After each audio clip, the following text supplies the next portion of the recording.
الحمد لله والصلاة والسلام على سيدنا رسول الله وعلى آله وصحبه ومن والاه. கணியத்திற்குரிய அல்லாஹ்வின் நல்லடியார்களே, ஆரம்பமாக நேற்றைய ஜும்மாவுடைய பயானில் வளர்ப்பு குழந்தைகள் பற்றிய சில சட்டங்களை சொல்லியிருந்தோம். அதில் சில கேள்விகள், ஐயங்கள் பலரிடமிருந்து வந்தது. அதை தெளிவுபடுத்தி கொள்ள விரும்புகிறேன். அடுத்தவருடைய குழந்தையை தன் குழந்தையாக ஆக்குதல் அப்படிங்கிறது என்ன? சமூகத்தில் அவர் எம்புள்ளதான் அப்படின்னு சொல்கிறது, அந்த குழந்தையும் அவரையே உண்மையான தந்தையாக கருதுவது, இதுதான் அடுத்த ஒரு குழந்தையை தன்னுடைய குழந்தையாக்குறது ஹராம். அதை கண்டிக்கப்பட்டிருக்குன்னு சொன்னோம்.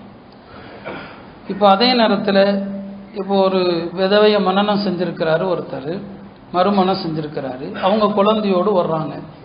இப்போ அந்த குழந்தை இவர் அத்தான் கூப்பிடுதுன்னு சொன்னால், ஒரு பாசத்தின் அடிப்படையில், அன்பின் அடிப்படையில், வளர்க்கிறார் என்ற அடிப்படையில் அத்தான் சொல்லலாமான்னா சொல்லலாம். அது தடை கிடையாது.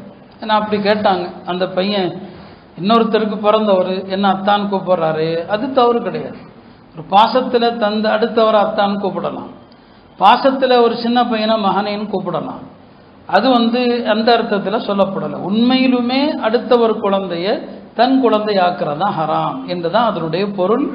எனவே பிரியத்தில் அத்தான் சொல்கிறதோ ஒரு குழந்தைய மகனேன்னு சொல்கிறதோ தவறு கிடையாது.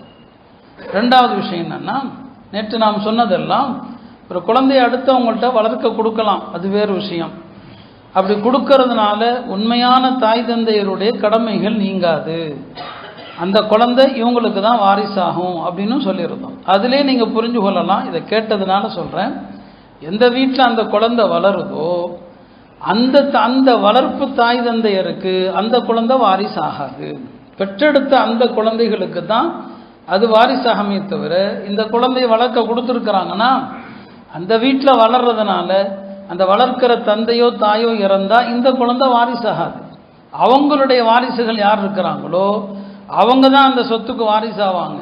இந்த பிள்ளைக்கு வேண்டுமானா நாம் வளர்த்துருக்குறோங்கிற அடிப்படையில் அவங்க ஹயாத்தில் எதையாவது அன்பளிப்பாக தானமாக கொடுக்கலாம், அல்லது தங்களுடைய மௌத்துக்கு பிறகு இந்த குழந்தைக்கென்று எதையாவது வசியத்து செய்யலாமே தவிர இவர்களுக்கு அந்த குழந்தை வாரிசாக ஆகாது என்பதையும் நாம் புரிந்து கொள்ளலாம்.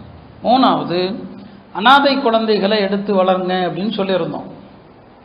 இப்போ அதில் கேட்டாங்க, அனாதை குழந்தைகளை எடுத்து வளர்த்தாலும் இந்த மஹரம் பிரச்சனை வருமானு சொல்லி. அங்கேயும் வரத்தான் செய்யும். நம்ம எந்த குழந்தையை எடுத்து வளர்த்தாலும் அது எடுத்து வளர்க்கப்படுகிற அந்த வீட்டில் உள்ள ஆணுக்கோ பெண்ணுக்கோ அந்நியராக இருந்தால், மஹரமாக இல்லைன்னு சொன்னால், பாலிகான பிறகு பருவமடைந்த பிறகு அது பெண் குழந்தையாக இருந்தால் அந்த வளர்த்த அந்த ஆணுக்கு அது அந்நிய ஆணாகத்தான் கருதப்படும், பர்தாவுடைய அவசியம்.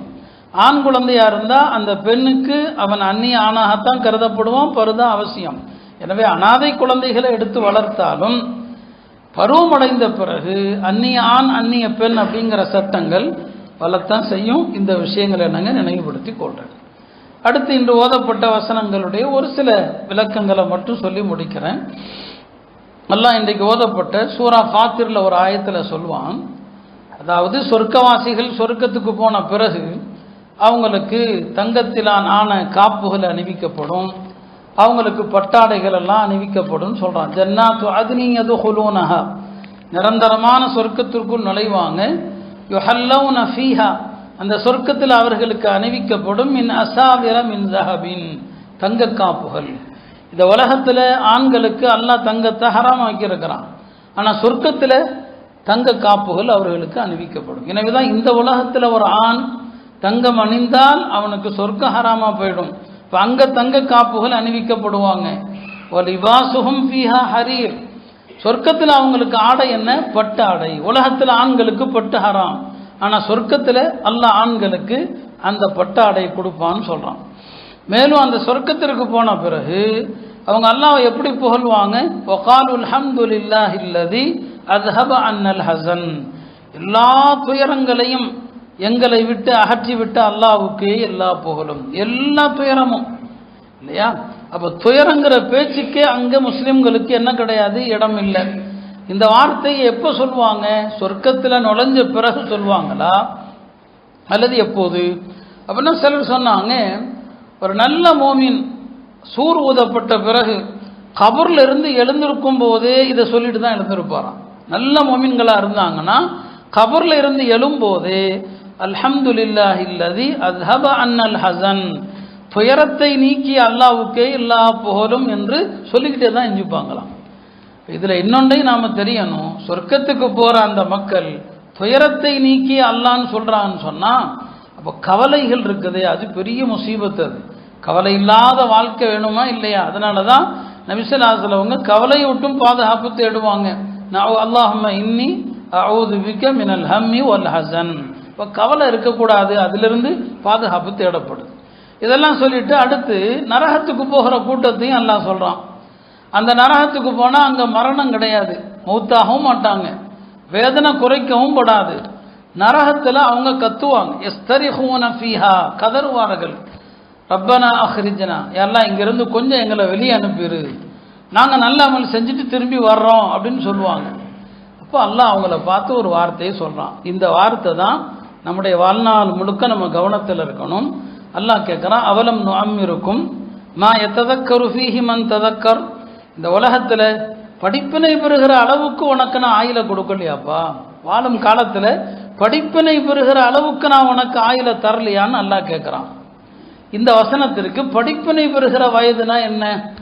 உலமாக்கள் பல கருத்து சொன்னாங்க. 18 வயசு ஆயிட்டாலே அதிலிருந்து ஒரு மனிதனுக்கு படிப்பினை பெறுகிற வயது தான். 18 வயசுக்கு பிறகு மௌத்தானா அவன் என்ன பாவம் செஞ்சாலும் அல்லாட்ட சாக்கு போக்கு சொல்ல முடியாது. 18 வயசுக்கு முன்னால் ஒருத்தன் மௌத்தா போயிட்டான்னு வைங்க, அல்லாஹ் எல்லாருக்கும் ஆயில தரட்டும். 18 வயசுக்கு முன்னால் மௌத்தாயிட்டா அவன் செஞ்ச பாவங்களை அல்லாஹ் பெருசாக கண்டுக்க மாட்டான். அந்த வயசு வரைக்கும் அல்லாஹ் விட்டு பிடிப்பானா. 18 வயசு ஆகிடு, 20 வயசு ஆகிடுச்சு உதாரணமாக, அவன் பாவத்தோடு போயிருக்கிறான், அல்லாஹ் அந்த பாவத்தை மன்னிக்க மாட்டான், அவன் சொல்கிற சாக்கு போக்கை ஏற்றுக்க மாட்டான் அப்படின்னு சொன்னாங்க. இது ஒரு கருத்து. ரெண்டாவது கருத்து என்ன? 40 வயசு தான் படிப்பினை பெறுகிற வயசு. 40 வயசுக்கு மேலே மூத்தாரவன் பாவத்தோடு போனான்னு சொன்னால் அல்லாஹ் ஏற்றுக்க மாட்டான். 40 வயசுக்கு முன்னால் வரைக்கும் அவன் செஞ்ச பாவங்களை ரொம்ப அல்லாஹ் கடுமைப்படுத்த மாட்டான்னு அர்த்தம். ஆனால் 40 வயசு ஆகிட்டா. அதனால தான் சொல்லுவாங்களாம், முஸ்லீம்களை பார்த்து அந்த காலத்தில் சொல்லுவாங்க, 40 வயது ஆகிவிட்டால் இனிமேல் நீங்கள் ஆகிரத்துடைய சந்தையிலே சுற்றி திரியுங்கள், உலக சந்தைக்கு போகாதீங்க. 40 வயசு ஆனாலுக ஆகிரத்துடைய சந்தை எது? பள்ளி, நல்லறங்களுடைய இடம். அவன் நல்லறங்களுடைய அந்த ஆகிரத்துடைய சந்தையில் இருங்க, 40 வயசுக்கு மேலே உலக சந்தைக்கு போகாதீங்கன்னு சொன்னான். இன்னும் நம்முடைய வாழ்க்கையை யோசிச்சு பாருங்க, நம்மள எத்தனை பேர் எவ்வளோ வயதான பிறகும் இன்றைக்கும் துனியா துனியா துனியான்னு தான் இருக்கிறோம். இப்போ 40 வயசு தான் படிப்பினை பெறுகிற வயது. மூணாவது கருத்து என்ன? 60 வயசுங்க. சஹி புகாரியுடைய ஹதீஸ் அப்படி தான் வருது. 60 வயசுக்கு பிறகு ஒருத்தன் பாவம் செஞ்சா அல்லாஹ் ரொம்ப கோபப்படுவான், கடுமையாக கோபப்படுவான். இவ்வளோ வயசு தந்து உனக்கு அறிவில்லையா? உனக்கு 60 வயசுக்கு பிறகுமா நீ படிப்பினை பெறலை? இன்னைக்கு யோசிச்சு பாருங்க சகோதரர்களே, 60 வயதான பிறகும் நாம் எவ்வளவு துனியாவுடைய பேச்சுகளை பேசுகிறோம். பள்ளிவாசலில் உட்காந்து கூட பேசுகிறான், நான் யாருன்னு கூட சொல்ல மாட்டேன் இல்லையா? தொழுகைக்கு வர்றாங்க, உட்கார்ந்து இருக்கிறாங்க, துனியாவுடைய பேச்சு பேசுகிறாங்க, அரசியல் பேசுகிறாங்க. வயசு 60 தாண்டி போச்சு. 60க்கு பிறகு நம்முடைய பேச்சு என்னவா இருக்கணும்? ஆகரத்தை பற்றி இருக்கணும் இல்லையா? 2 பேர் உட்கார்ந்தா சொர்க்க நரகத்தை பற்றி பேசணும். இப்போ புகாரில் வருது, 60 வயசுக்கு பிறகு ஒருத்தன் பாவியா அல்லாட்ட போனால் எந்த காரணத்தையும் அல்லாஹ் ஏற்றுக்க மாட்டான். சுருக்கமாக சொல்ல போனால் அல்லாஹ் கேட்குறான், அவலம் நுஅம்மிருக்கும் மா யததக்கரு ஃபீஹி மன் ததக்கர், படிப்பினை பெறுகிற வயசை நான் உனக்கு கொடுக்கலையா உனக்கு? அடுத்து சொல்கிறான், வஜாஅக்குமுன் நதீர், உன்னிடம் எச்சரிக்கை செய்பவரும் வந்தார். எச்சரிக்கை செய்பவர்னா யாருங்க அப்படின்னா சொன்னாங்க, ஒரு மனிதனுக்கு நரை தோன்றுவதும் எச்சரிக்கை தான், மௌத்துடைய எச்சரிக்கை தான், அது அல்லாஹ்வுடைய ஒரு நோட்டீஸு தான். முதுமை அதுவும் ஒரு எச்சரிக்கை நோட்டீஸு தான். நம்மை சுற்றி நடக்கிற நிகழ்வுகள் இருக்கு பாருங்க, அவர் மூத்தா போறார், இவர் மூத்தா போறார், இதெல்லாம் நமக்கு நோட்டீஸு தான். சரிங்களா? எல்லாருடைய மரணங்களும் நோட்டீஸு தான். இன்னைக்கு உலகத்தில் நடக்கிறத பாருங்க, போரில் எவ்வளவு மக்கள் கொல்லப்படுறாங்க, எவ்வளவு மக்கள் இறக்குறாங்க. அவங்கெல்லாம் ஒரு மாதத்துக்கு முன்னால் இப்படி நினச்சிருப்பாங்களா? துபாயில் எவ்வளவு உலகத்தினுடைய உச்சக்கட்டமான ஆடம்பர வாழ்க்கை, புர்ஜ் ஹலீஃபான்னு ஒன்று கட்டி வச்சிருக்கிறான். இன்னைக்கு அதுவே இருக்குமா இருக்காதான்னு தெரியாது. போன மாதம் நினச்சிருப்பானா? இப்போ இது நமக்கு நோட்டீஸ். இது அங்கே நடக்கிறது உங்களுக்கும் எனக்கும் எல்லாம் நோட்டீஸ். அதான் வஜாக்கும் நதீர், உங்களிடம் எச்சரிக்கை வந்துக்கிட்டே தான் இருந்துச்சு. ஆனால் அந்த எச்சரிக்கையை போற நாம் எப்படி கடந்து போனோம்? அது அரபு நாட்டில் நடக்கிற போர், வடநாட்டில் நடந்தால் அது யூபியில் நடக்குது. இவனுக்கு தெரியல, இவனுக்கு தான் அது நோட்டீஸ்ன்னு சொல்லி அடுத்து தமிழ்நாட்டுக்கும் வரும்னு எல்லாம் நோட்டீஸ் விடுறான். இப்போ அல்லாஹ் சொல்கிறான், இந்த கதரெல்லாம் உனக்கு ஆகாதுப்பா, உனக்கு படிப்பினை தருகிற வயதையும் கொடுத்தேன், உனக்கு நோட்டீஸை அனுப்பிக்கிட்டும் இருந்தேன். இந்த ரெண்டையும் நீ புறக்கணிச்ச, உனக்கு தரப்பட்ட ஆயுளில் படிப்பினை பெறவும் இல்லை. எத்தனையோ நோட்டீஸ் எச்சரிக்கையை நான் அனுப்பிக்கிட்டே இருந்தேன், நீ அதையும் புரியல. இங்கே நீ புலம்பாத, ஃபதூகு, இந்த வேதனையை நீ அனுபவித்து தான் ஆகணும். இன்னைக்கு அநியாயக்காரர்களுக்கு உதவி செய்பவர் யாரும் இல்லை என்று சொல்லி முடிக்கிறார். அருமையானவர்களே, இந்த வசனம் எல்லா வீட்லையும் ஒட்டப்படணும்.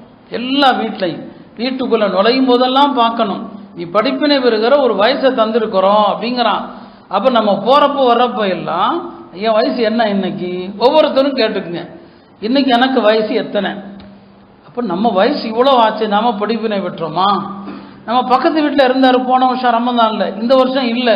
அப்போ இது நோட்டீஸ் எனக்கு, அடுத்த வருஷம் யார் இருப்போம் இருக்கு தெரியாது.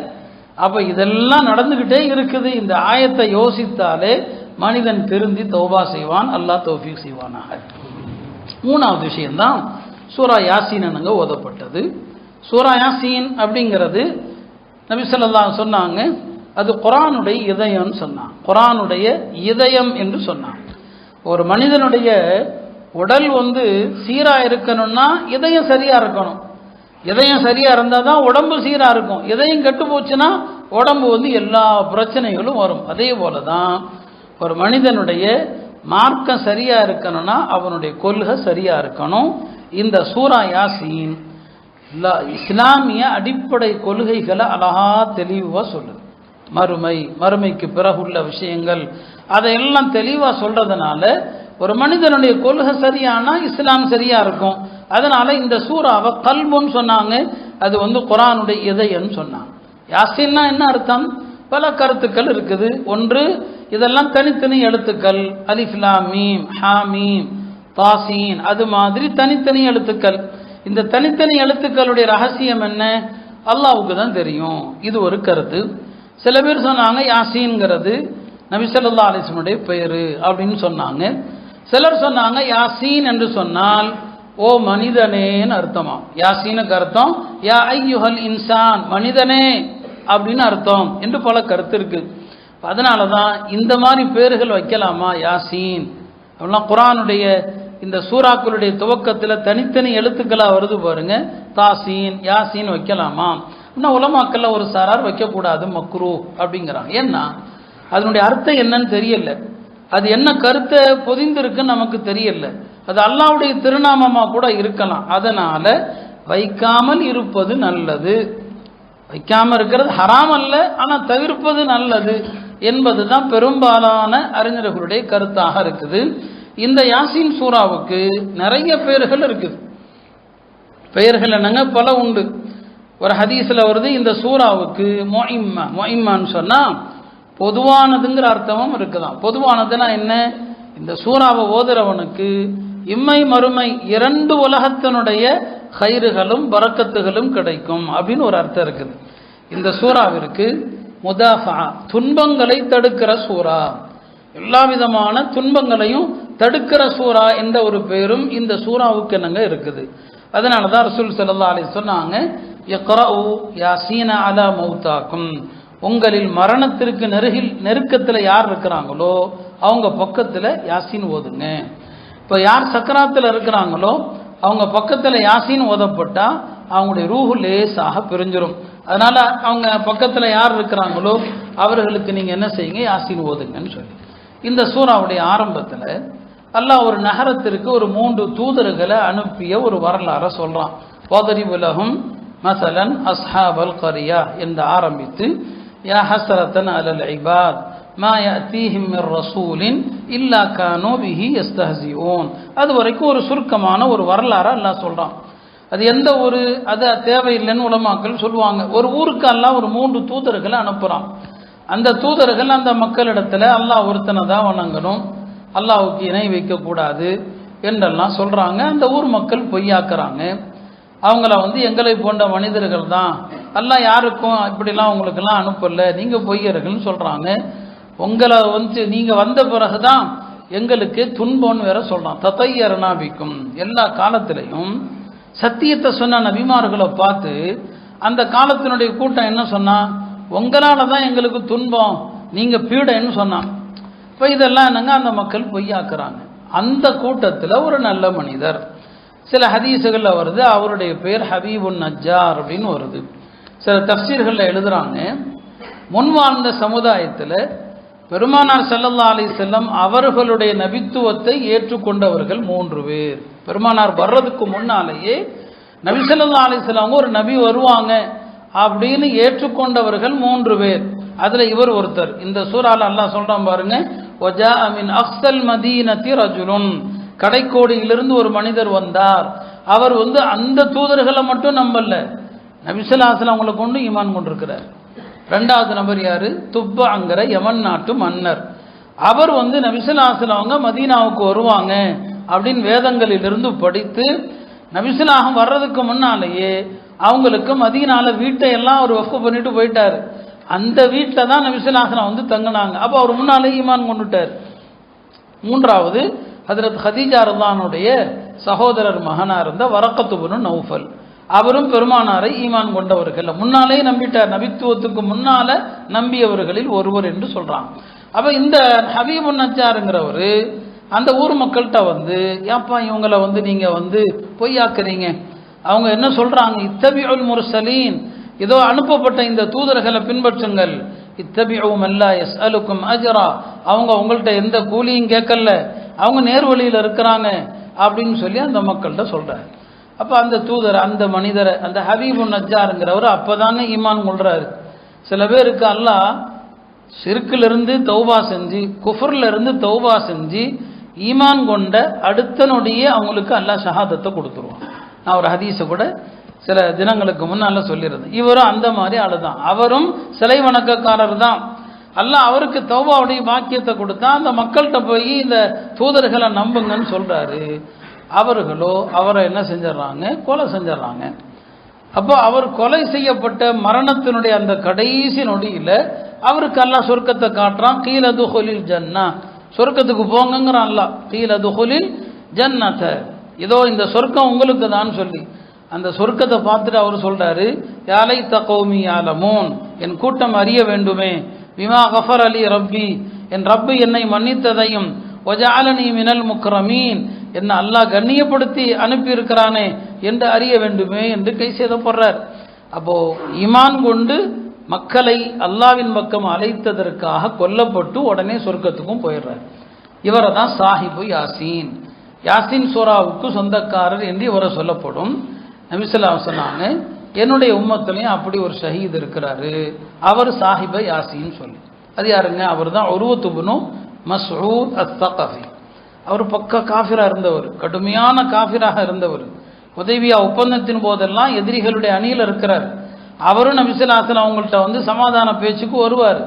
கடுமையான காஃபிராக இருந்த உர்வத் இப்னு மஸ்ஊத் அவர்கள் ஹிஜ்ரி 9ஆம் ஆண்டு அவருடைய ஊர் தாயிஃப். தாயிஃபில் இருந்து மதீனா யா ரசூலல்லாஹ் நான் முஸ்லீம் ஆயிட்டேன், பெருமானாரை சந்தித்து பையத்து செஞ்சு முஸ்லீம் ஆயிடுறாரு. ஆயிட்டு சொல்றாரு, யா ரசூலல்லாஹ் நான் என் கூட்டம் தாயிஃப் மக்களை போய் நான் இஸ்லாத்துக்கு அழைக்க போறேன்னு சொல்றாரு. நபி ஸல்லல்லாஹு அலைஹி வஸல்லம் சொன்னாங்க, வேண்டாம்ப்பா கொஞ்சம் பொறு, அவங்க ஏற்றுக்க மாட்டாங்க, உன்னை கொலை செஞ்சிருவாங்கன்னு சொல்லி. அவர் சொல்றாரு, இல்லை என் சமூகத்தில் நான் ரொம்ப கண்ணியமான ஆளு, நான் தூங்கிட்டு இருந்தா கூட என் கூட்டம் என்ன எழுப்ப மாட்டாங்க, சரி உனக்கு விருப்பமானா நீங்கள் போய் சொல்லுன்னு சொல்கிறான். அவரும் வர்றாரு, தன்னுடைய மக்களை அழைக்கிறாரு, அவங்க ஏற்றுக்கல. தாயிஃப் மக்கள் அப்போ வரைக்கும் இஸ்லாத்துக்கு வரல. சரி நைட்டில் படுத்துட்டார். காலையில் எழுந்து, எல்லாம் சுற்றிலும் குஃபர் தான், எல்லாருமே முஷ்ரிக்குகள் தான். காலையில் எழுந்து ஃபஜ்ர் நேரத்தில் பாங்கு சொல்கிறார். அந்த பாங்கு சத்தத்தை கேட்ட அவருடைய கூட்டத்தில் உள்ள சிலர் கோபப்பட்டு அவர் மீது அம்பெறிந்து அவரை கொன்னுடுறாங்க. அவர் குற்றுயிராக இருக்கிற நேரத்தில் அவருடைய உறவினர்கள் கேட்குறாங்க, என்னங்க இப்படி அநியாயமாக உங்களை கொன்னுட்டாங்களே, நாங்கள் உங்களுக்காக பழி வாங்கட்டுமான்னு சொல்லி. அப்போ அவர் சொன்னார், இல்லை இல்லை, இது அல்லாஹ் என்னை கண்ணியப்படுத்துவதற்காக கொடுத்திருக்கிற வீர மரணம். இது அல்லாஹ் எனக்கு இந்த ஷஹாதத்தை கொடுத்துருக்கிறான். அதனால இந்த தாயிஃப் போர்ல நபிசுல்லாஹ்வுடைய தோழர்கள் சுஹதாக்கள் எந்த இடத்துல அடக்கம் செய்யப்பட்டாங்களோ அங்கே என்னையும் அடக்குங்கள் அப்படின்னு சொல்லிட்டு முத்தமிட்டார். அவருடைய செய்தி நபிசுல்லாஹ் அவங்களுக்கு வஹி மூலமா வருது. நபிசுல்லாஹ் அவங்க தன்னுடைய தோழர்கள்ட்ட சொன்னாங்க, உருவத்துபுல் மசூத் இருக்கிறாரே, அவரும் குரான்ல யாசீன்ல அல்லாஹ் சொல்லக்கூடிய அந்த ஹபீபுன் நஜ்ஜாரும் ரெண்டு பேருமே ஒரே ஆளுக தான். அவரும் ஈமான் கொண்டு தன்னுடைய கூட்டத்தை அல்லாஹ்வின் பக்கம் அழைச்சதற்காண்டி கொல்லப்பட்டார். உருவத்துபுல் மசூதும் ஈமான் கொண்டாரு, அவ்வளவுதான், மக்களை அழைச்சாரு, கொல்லப்பட்டுட்டாரு. அவரும் ஷஹீத், இவரும் ஷஹீதுன்னு சொன்னான். ஆக இந்த சூரா இன்னும் பல அழகான பல விஷயங்களை சொல்லி தருகிறது. குறைஞ்சபட்சம் குரானை மனப்பாடம் செய்யணும். யாசீன் மட்டுமல்ல, யாசீனையும் மனப்பாடம் செய்யணும். நம்மில் பலர் யாசீனை இந்த தமிழில் எழுதப்பட்ட யாசீனை பார்த்து ஓதுறாங்க. அது தயவு செஞ்சு செய்யாதீங்க. அரபி எழுத்துக்களை தமிழில் எழுதவே முடியாது. அப்படி எழுதுனா தப்பு தப்பாக தான் எழுத முடியும். சில எழுத்துக்களை நீங்கள் தமிழில் கொண்டு வர முடியாது. அது குரானுடைய கருத்தை அப்படியே தலைகீழாக புரட்டி போட்டுரும். அப்படி குரான் ஓதுனா அந்த குரான் உங்களுக்கு சாபமிட ஆரம்பிச்சிடும். ஏன் அரபி படிக்க முடியாதா என்ன? இந்த காலத்தில் பார்க்குறீங்க, வெளிநாட்டுக்கு எங்கேயாவது வேலைக்கு போகணும்னா அந்த நாட்டு மொழியை கொஞ்சம் படிக்கணும், வேலைக்காண்டி தேவைப்படுதுன்னா எப்பாடுபட்டாவது படிக்க தானே செய்கிறாங்க. அப்போ எல்லா மொழியும் மனுஷனுக்கு வரத்தானே செய்கிறது, அரபு மொழி ஏன் வராது? எனவே குரானை ஓத கற்றுக்கொள்ளுங்க. குறைஞ்சபட்சம் யாசின் மாதிரி சூறாக்களை அழகா தெளிவாக ஓதக்கூடிய நாம் பழக்கத்தை ஏற்படுத்தி கொள்ளணும். எல்லாமல்ல அல்லாஹ் திருமறையினுடைய உபதேசங்களை அறிந்து அதன்படி நடக்கக்கூடிய தௌஃபீகை நம் எல்லோருக்கும் தந்தருள்வானாக. வஆகிரு தஅவானா அனில் ஹம்துலில்லாஹி ரப்பில் ஆலமீன்.